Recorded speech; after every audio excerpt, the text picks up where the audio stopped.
Depois de, segundo ele, derrotar o bolsonarismo e ferrar milhões de brasileiros, colocando um descondenado na presidência, o ministro Roberto Barroso agora quer fazer um retiro espiritual para refletir se ele fica ou não no STF. Sobre as suas pretensões profissionais, ministro, o que esperar?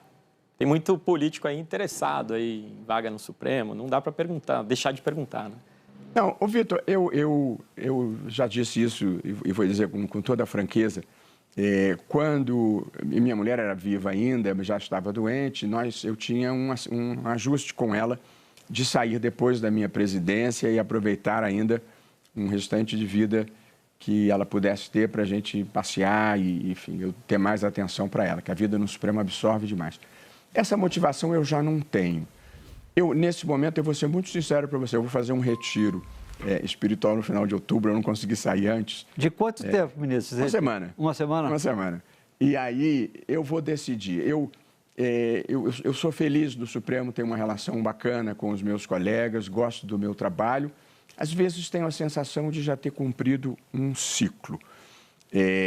Eu gosto de vida acadêmica, como você sabe, tinha alguns convites nos Estados Unidos, tem convites de outras partes do mundo. Não tenho vontade de viver fora do Brasil, mas eventualmente ir aqui e ali. Eu realmente não decidi. Embaixador em Paris? Embaixador em Paris não é uma das minhas cogitações. Até liguei para o embaixador Ricardo Neiva, que é meu amigo, para dizer que eu não quero o lugar dele, nem o de nenhum embaixador. Se for para ficar no setor público, eu ficaria no Supremo. O Supremo tem muitas coisas boas. Inclusive a visibilidade na participação no debate público. Mas me limita muito. Poder de influência, né? Limita o que eu posso dizer, limita como eu posso me comportar. Sinceramente, é muita hipocrisia. O ministro faz o que ele fez e fala em espiritualidade. Não adianta fugir da Magnitsky. Ela vai te achar e vai te pegar aonde você estiver. É só você perguntar pro Xandão e para a esposa dele, porque parece que agora que Moraes está vendo o peso das sanções dessa lei, ele está tentando de toda forma pular as sanções da Magnitsky, mas está vendo que isso é inútil. Barroso tinha apenas duas missões: fazer o que é certo e parar Moraes. Parece que ele tem tanto medo do Careca que ele falhou miseravelmente nas duas missões. E falando em Vossa Santidade, Barroso ainda aproveitou a entrevista para defender seu colega Magnitsky. O senhor diria que o momento mais crítico da sua gestão foi quando saiu ali as primeiras sanções dos Estados Unidos ao Supremo e ali ao senhor, né, e ao ministro Alexandre de Moraes, e como o senhor vê agora que deve ser a relação do Supremo em relação aos Estados Unidos? Como é que deve ser essa reação? Olha, eu não diria que tenha sido o momento mais crítico, Márcio. Certamente foi o momento mais surpreendente, porque geralmente as pessoas se preocupam com independência judicial por desvirtuamentos das instituições domésticas. Quando a independência judicial sofre um ataque externo, isso é muito atípico e imprevisível. E, portanto, eu evidentemente lamento. Mas não diria que foi o momento mais crítico, apenas é desagradável, especialmente para o ministro Alexandre e para a esposa dele, que receberam a Magnitsky, que é uma coisa extremamente injusta para um juiz que estava cumprindo o seu papel. Claro que você pode discordar do papel, mas punir dessa forma eu acho que foi extremamente injusto, porque acho que prevaleceu nos Estados Unidos a narrativa dos perdedores, a narrativa de quem tentou o golpe e não conseguiu.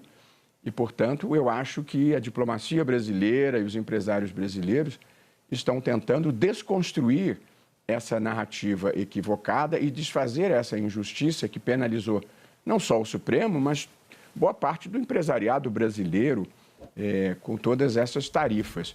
O meu caso especial e da minha família, a questão do visto, até não recebi uma comunicação oficial, mas foi problemática apenas porque eu tenho uma ligação acadêmica permanente com uma instituição americana e com a Harvard Kennedy School, e tenho ligações acadêmicas com outras instituições nos Estados Unidos, com Yale, onde eu estudei.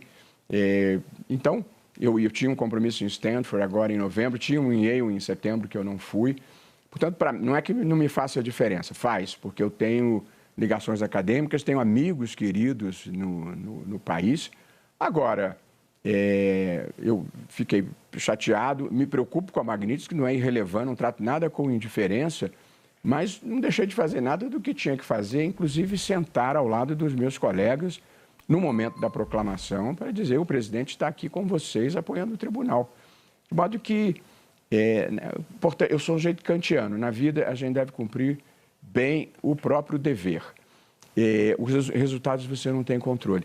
Mas eu tenho uma fé racional muito profunda, Vitor. Eu só faço o que é certo e acredito que haja uma fagulha divina na verdade. Procuro sempre estar trabalhando com a verdade. E, portanto, eu faço o que é certo e não tenho medo de nada. Mas eu não falo isso por arrogância ou prepotência, mas é porque eu verdadeiramente acredito que o universo protege as pessoas que se movem por bons propósitos.